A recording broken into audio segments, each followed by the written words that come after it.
Udah, ayo review 1, 2, 3.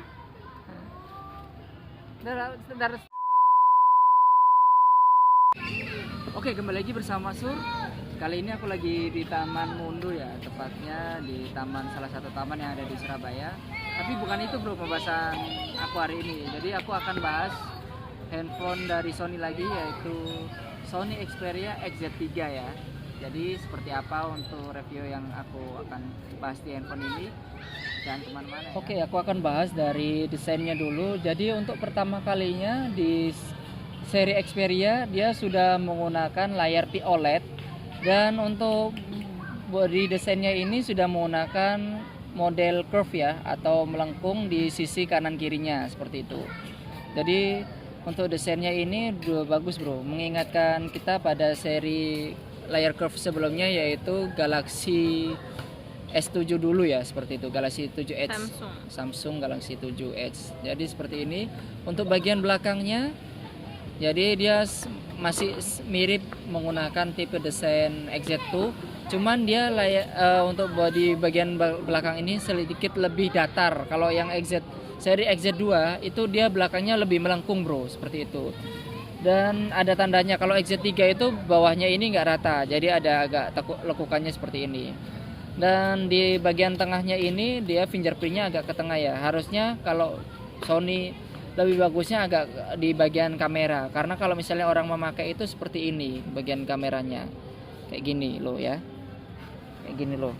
Biasanya orang kan kalau fingerprint kan kayak gini nih. No, kalau ke bawah ini kan tangannya agak besar, agak kesulitan. Kalau misalnya tangan aku sih ya nggak terlalu masalah, karena nggak terlalu panjang tangan aku kayak gitu untuk jari-jarinya. Untuk di bagian belakang ini main kameranya ada 19 megapiksel, dibekali dengan LED flash dan sensor-sensornya seperti itu ya. Untuk bagian kanannya ada tombol volume up and down, tombol on off, dan shutter speed kamera. Oke. Dan di bagian bawah ada USB Type C, mikrofon pertama, dan yang di atas ini ada mikrofon kedua. Ada colokan SIM cardnya juga. Seperti ini ya di sini ya. Oke. Tuh di bagian kiri polos, nggak ada apa-apa ya, seperti itu. Mungkin kalian agak salfok sama putih-putih ini. Ini magnet bro, karena di motor aku pakai phone holder biar handphonenya nggak mudah jatuh. Kalau misalnya lagi mau motoran pakai handphone kayak gitu ya bro ya. Oke, langsung bahas ke layarnya ya. Oke, ini brightnessnya aku fullin dulu biar terlihat di kamera. Mungkin sedikit agak blur sama bayangan belakangnya ya. Jadi untuk layar Xperia XZ3 sendiri dia sudah menggunakan teknologi kekinian, yaitu dengan perbandingan rasio 18:9 ya. 18:9, dia hanya menyisakan dagu sama jidatnya yang sudah lebih kecil dari seri-seri Xperia terdahulu. Nah, ininya bagian bawah hanya terlihat tulisan Sony, mungkin agak di kamera ya. Nah, ada tulisan Sony, sama atasnya ini ada mikrofon sama kamera 13 megapiksel. Oke, seperti itu ya.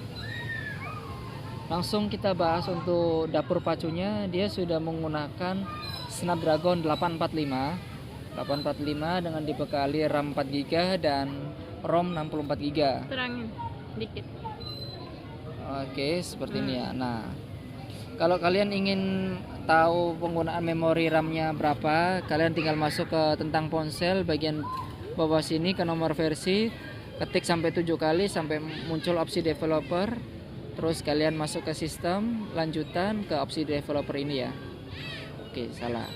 Opsi developer seperti ini. Nah, di sini itu kalian bisa melihat berapa penggunaan RAM di handphone ini ya, kayak gitu di layanan yang sedang berjalan. Nah, di sini tertera penggunaan sistemnya yaitu 1,4 atau 1,5 GB. Dan untuk aplikasinya itu di sekitar 500 MB dan yang free-nya 1,8 GB ya. Jadi dia lagi posisi nggak banyak buka aplikasi, kosongnya bisa sampai 1,5 lebih kayak gitu. Untuk roomnya lihatnya itu di penyimpanan. Nah, di sini aku sudah memakai handphone ini sudah terisi 30,44 GB kayak gitu. Oke. Dan apalagi nih, mau bahas apa lagi nih ya? Untuk desain udah, layar udah, Sentuhan. untuk ini ya, Sentuhan. untuk fingerprintnya ini tergolong cepat untuk seri XZ3 nih. Nah, tergolong cepat ya. Jadi untuk sentuhan layar ini sudah lebih cepat dari seri sebelum XZ2 ya, atau seri-seri sebelumnya. Cuman dia bukan yang tercepat, tapi sudah lebih cepat dari seri sebelumnya, seperti itu. Untuk baterai dia dibekali dengan baterai 3300 mAh. Untuk penggunaan SOT aku bisa sekitar 4 jam atau 4 jam lebih kalau sosmed, tapi kalau game bisa cuman sekitar 2 jam lebih dikit lah ya. Karena ini memang game ini, HP ini bukan untuk ngegame seperti itu. Oke, jadi sebentar lagi ya kita akan membuat video sinematik untuk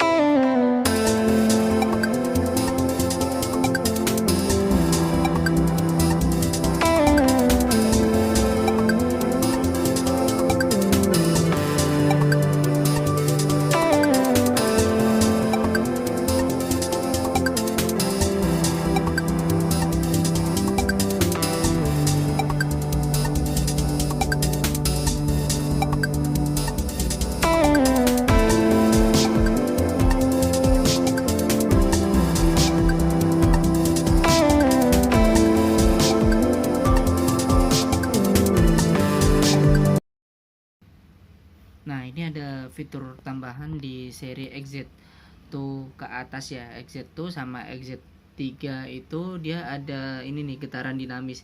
Jadi di getaran dinamis ini, bentar layarnya mati lagi.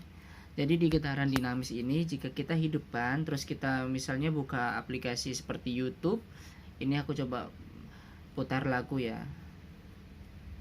Sebentar, kita lewatin iklannya dulu. Oke, iklannya ada 2 kali, Bung, ternyata. Nah, seperti ini.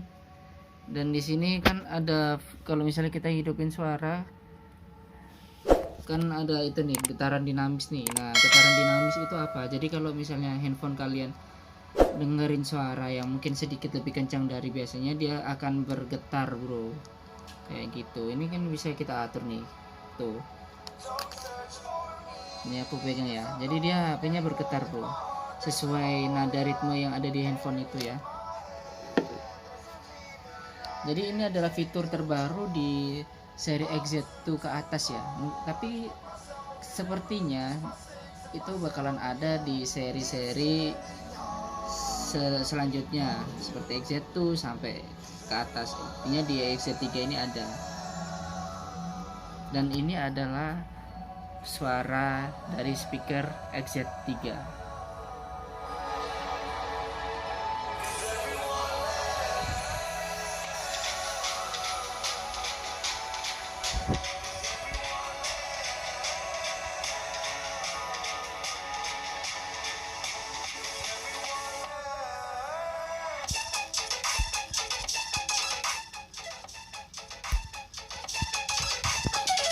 Oke ya, sudah mewakili ya.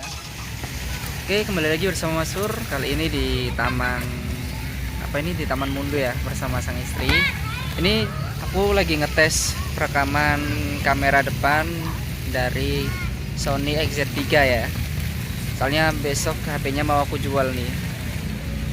Jadi ini aku mau coba dulu. Kalau misalnya di tempat-tempat yang gelap ini, dia ya itu ya, gelap ya.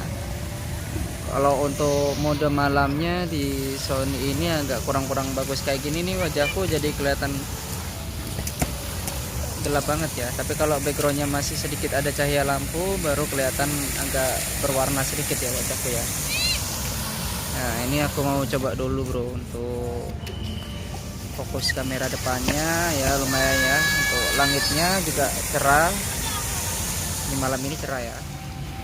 Untuk ini adalah video perekaman untuk XZ3 Compact kamera belakang.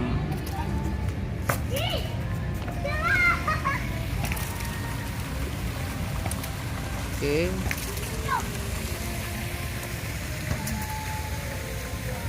Jeleknya untuk kamera Sony kalau mode manual seperti ini, untuk cahaya lampu dia jadi blurred ya, jadi kayak bergaris-garis gitu.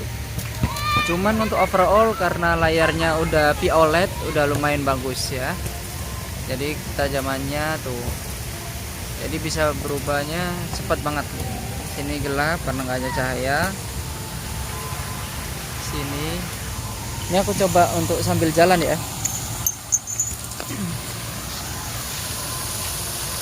Cepat ngerekod kayak gini, lihat air mancur ya.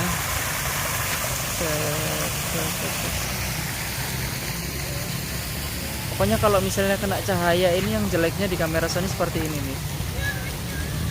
Mungkin kalau misalnya ada yang tahu settingan pengaturannya bisa kasih tahu ke aku ya, biar aku bisa maksimalin penggunaan kamera Sony XZ3 ini. Tapi overall untuk ya penggunaan sehari-hari ini lebih dari cukup sih, apalagi kalau di kondisi siang hari dan cukup cahaya. Kalau malam hari ini asalkan cahayanya cukup udah bagus sih kayak gini ya. Oke, jadi seperti itu saja yang aku bisa berikan ke kalian tentang apa aja yang ada di Sony XZ3 ini. Sebenarnya lebih banyak lagi bro, kalau misalnya kalian bisa ngulik ke di GSM Arena, itu lebih spesifikasi lebih lengkapnya ada di sana.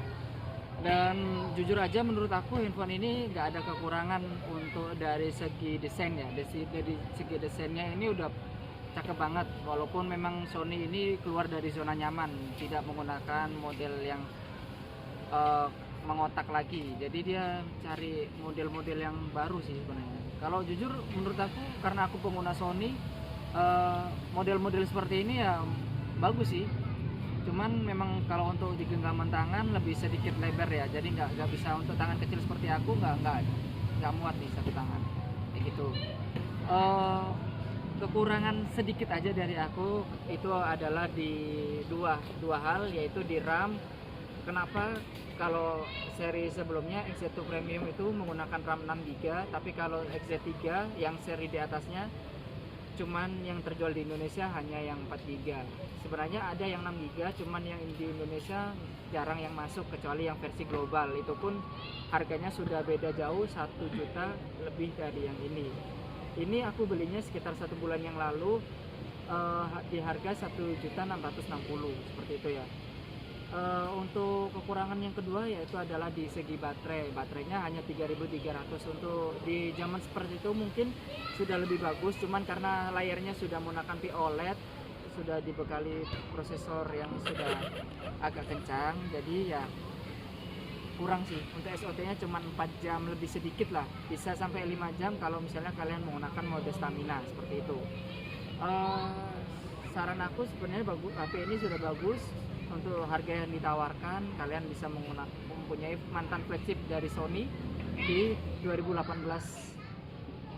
Sekarang di 2022 sudah turun harga banget di bro ya, kayak gitu. Jadi bahas apa lagi ya nih?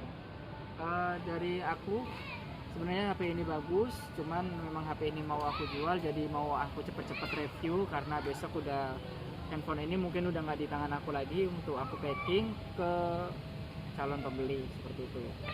Jadi ya semoga untuk calon pembeli yang nonton YouTube ini juga tertarik ya dengan handphone ini, dan semoga aku minta tolong untuk dirawat HP ini baik-baik, seperti itu saja.